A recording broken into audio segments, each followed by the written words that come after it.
I'm going to talk about a cloud radio audio processing solution for radio and internet streaming. Here's what we're going to be discussing. We're going to start with the broadcast media challenges we are trying to address and a lot of us are facing. Then we're going to review some key elements of a cloud-ready solution with a focus on containers and microservices. We will then, as an example, dig into something we call soft gear technology and provide more details on the radio and internet streaming audio processor in particular, finishing up with a real-world case study. Here are some of the challenges facing broadcasters today. We have a rapidly changing business environment with fierce competition from streaming on-demand services. The opportunity window keeps shrinking. Lots of proprietary hardware that is not flexible or can be changed easily. It's hard to scale. We need more boxes, a challenge to keep them up to date, and it takes time to upgrade them. And for fun, we throw in the cloud, which we need to embrace, and all the learning, new tools, and skills that go with it. And you know, when you put something in the cloud, the hardware people are wondering, where are my boxes? So how do we address these? What does the solution look like? What is required? Well, it needs to be flexible, agile, scalable, and ready for whatever the future holds. Plus, it must be at the same time, it must be same or better in performance and quality while being 24/7 reliable and resilient. We will be referring back to this slide several times in this presentation. So how do we get there?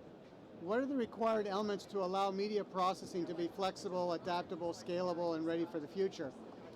Software-based virtualization solutions, virtualized solutions are key, as are reliable servers that keep leveraging the latest processing advances in silicon. An open standardized framework and multi-user, multi-vendor plug-and-play ecosystem would be ideal, but not a requirement. It's actually preferred, but not a requirement. I want to focus in on containers, which themselves are a virtualization solution, and microservices. These are the key elements that future-proof any server-based solution and allow easy migration to the cloud. Now a bit about containers. This might be a bit basic for some people. I'm showing a containerized application architecture using Docker. Docker is being used here as an example as it is the most common in the market.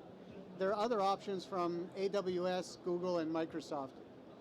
Docker's isolate software from its environment, contain all the app's code and dependencies in a standalone package that is easy to deploy. How should you think about a Docker container? Well, a shipping container is a good analogy. Like a shipping container, Docker containers are portable, easy to move, and standalone.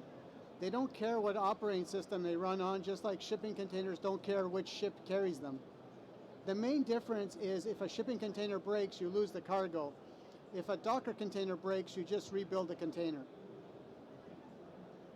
So some of you may ask, well, what's the difference between a container and a virtual machine? Both VMs and containers use virtualization to help maximize the use of available computer hardware and software resources. In simple terms, containers virtualize the operating system, whereas VMs virtualize the hardware, making containers more portable and efficient. Containers package an application's code and dependencies together and share the operating system with other software. VMs abstract the hardware and turn a server into multiple servers. Using a hypervisor, multiple VMs can run on a single machine, with each VM having a full copy of an operating system, the application, necessary binaries, and libraries. Of course, containers and VMs can also be used together, and they are sometimes. What are microservices? Microservices are a better way to build software. They are more flexible, independent, they're independently deployable, scalable, while providing greater reliability. As you can see in this example, the benefits are obvious when you compare the standalone application with a microservices one. You break up the bigger monolithic application into smaller apps that can be independently scaled. Another benefit is if you're troubleshooting a bug, it is limited to one of the smaller chunks instead of having to investigate a much bigger app with more interdependencies. Why do I have a picture of milk and cookies? Well, to be honest, I haven't had lunch yet and I'm still hungry. But that's not the reason. Containers and microservices work really well together and make migrating to the cloud almost effortless. In fact, they work so well together, they are frequently compared to milk and cookies. Now, let's talk a bit about the software-based signal processing technology we refer to as SoftGear. SoftGear is a software-based media processing on commercial off-the-shelf hardware. Within software, algorithms are implemented in software and encapsulated in Docker containers, targeting CPU or GPU rather than FPGA or DSP. And media processing functions are deployed as scalable microservices. SoftGear works on-prem or in private or public clouds. Why is this the right time to have a virtualized signal processing? There are two technology advancements that have enabled this. The first is powerful multi-core processors and fast networking are becoming more affordable. The second is the increased maturity of media over IP standards like AES67 and 2110. If the requirement is for non-IP based transport like SDI, third-party I/O boards can be used to provide physical connectivity. So how should you think of SoftGear, especially if you're a hardware person or you have that kind of mindset? I like to think of SoftGear as an evolution of media processing that's inspired by a platform we call OpenGear. For over 16 years, OpenGear has supplied an open platform to the broadcasting industry, allowing companies big and small to design cards for it and to OEM the frame. It has done really well and has over 150 partners innovating using the technology. How did it inspire SoftGear? Well, you can look at the comparison. The enclosure is a server instead of a frame and an operating system. Shared media transfer buffers are used for internal communication instead of a mid-plane. Physical cards are replaced by containerized microservices, while there is no change to manage it as the same controller can be used. Essentially, it is a host for applications, much like your smartphone. There's a lot of technology in there, but that is what it basically is. And finally, as no one company can meet all the needs of the market and to drive innovation with a multi-vendor plug-and-play ecosystem, we are leading the charge to make the framework and underlying protocols an open standard with the Open Services Alliance and SMPTE. Now, some examples of the media processing flexibility of SoftGear. Processing includes everything from Dolby AC3, AC4 to Nielsen and Variance watermarking, audio codecs like AAC and Opus, video compression with MPEG, NDI, and CDI, streaming protocols like SRT and WebRTC. There's frame rate and format conversion, of course, and also Orban audio processing in the radio and streaming audio processor, which we'll focus on next. Now let's take a look at the radio and streaming product based on SoftGear that leverages Orban's algorithms. Some details on RSAP. It is a high-quality centralized multi-channel audio processor for radio and streaming. Because it's built on SoftGear and leverages containerized microservice, it not only works on-prem, but it's ready for deployment in the cloud. It supports AES67, Livewire Plus, 2110, and 2022-7 glitchless redundancy. So, as a reminder, what we need in terms of a solution. Otherwise, why are we building it if it doesn't meet customers' requirements?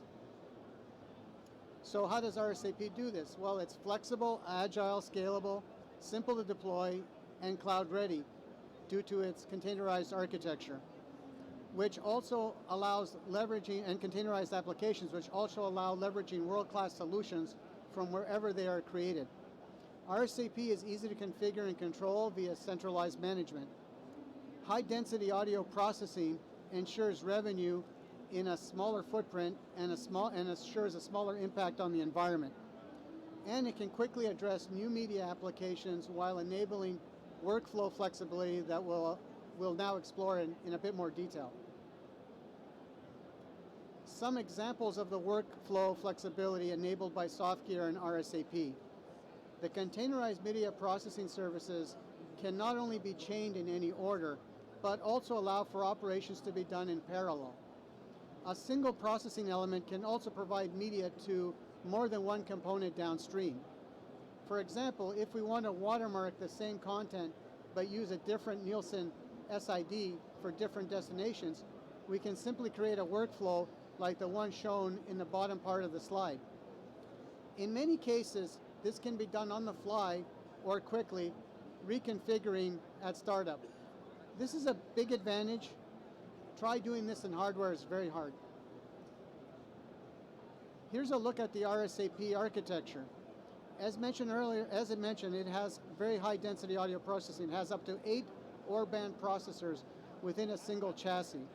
The density makes it more cost effective and efficient when considering the growing cost of data center real estate. Typically, proprietary big iron solutions only have 1 or 2 audio processors. It supports the majority of modern IP radio architectures with AES67 and Livewire Plus, and with 2022-7 glitchless redundancy, it ensures your mission-critical broadcasts are always on the air. RSAP's centralized radio processing enables easier management and control and fewer remote site visits. Consistent Orban optimized processing allows you to create your unique audio signature, and it easily adapts to the distribution path, whether over the air, streaming, satellite, etc. Zooming in here is an overview of the actual audio processing block diagram, leveraging algorithms that have been honed over 50 years by Orban. Demonstrating the power of RSAP, there are 8 instances of this processing within a single server, showing how even demanding applications can be ported into a virtualized software architecture. The processing, now free of its proprietary hardware and containerized, is ready for the cloud. So I told you you'd be seeing this slide a lot, a reminder of what we need in a solution to meet your requirements. Okay, well, let's take a look at a real-world example. The customer has hundreds of transmitter sites with audio processors that are difficult to access or manage easily. Whenever there's an issue, they need to dispatch a technician to the relevant site. The picture is not actually one of their sites, but the customer had many that are remote and difficult to get to.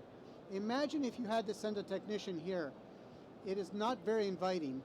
It feels like it would be not easy to get to. It wouldn't be cheap, and I don't believe your technician would be looking forward to the trip. The customer also wanted a solution to be cloud ready, to have fault-tolerant redundancy, and then and their IT wouldn't allow a Microsoft Windows solution. Here was a solution that was proposed: a central studio for audio processing, meeting the customer's needs, that could also be deployed to the cloud in the future. However, it wasn't complete yet, as moving the audio processing to a centralized location still leaves some unfinished business that needs to be addressed at the transmitter site, especially when there isn't a lot of bandwidth. So let's review the last mile challenge. There are many options, but these will vary based on a lot of factors, including the location and topography of the transmitter site, and they each have their own problems. Fiber could be expensive depending on where your transmitter is located, and there's a risk of a fiber cut. 5G is very expensive, and loss of service is definitely possible. Satellite has weather issues and other vulnerabilities, while microwave also suffers from weather and other interference. When you have reduced bandwidth, likely a lossy transmission codec like micro MPX will be used, which will impact your audio and your Nielsen encoding. So what's the problem with using a lossy transmission codec? Well, FM needs preemphasis to boost up the higher signal frequencies to improve your signal to noise ratio prior to transmission. Most codecs do not play well with it.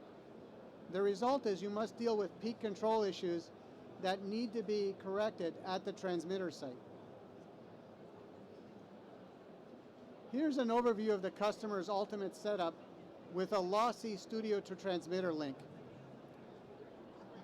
Potentially to deal with the peak control issues I mentioned earlier, you would need additional equipment at the transmitter site.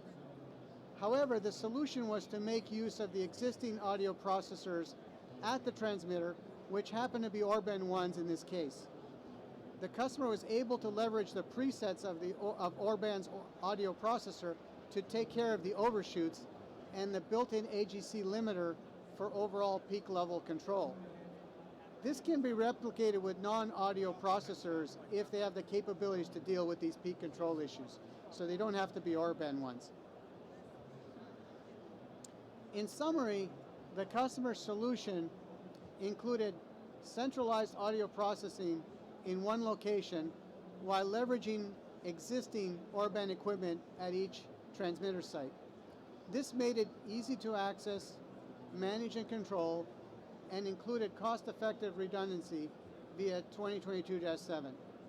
The solution was flexible, scalable, and is ready for cloud deployment. So, thank you. Hopefully you got something out of that presentation, and if there's any questions and answers, I can deal with them right now.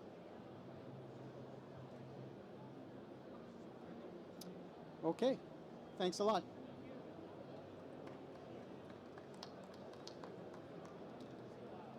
Thanks very much, Bill.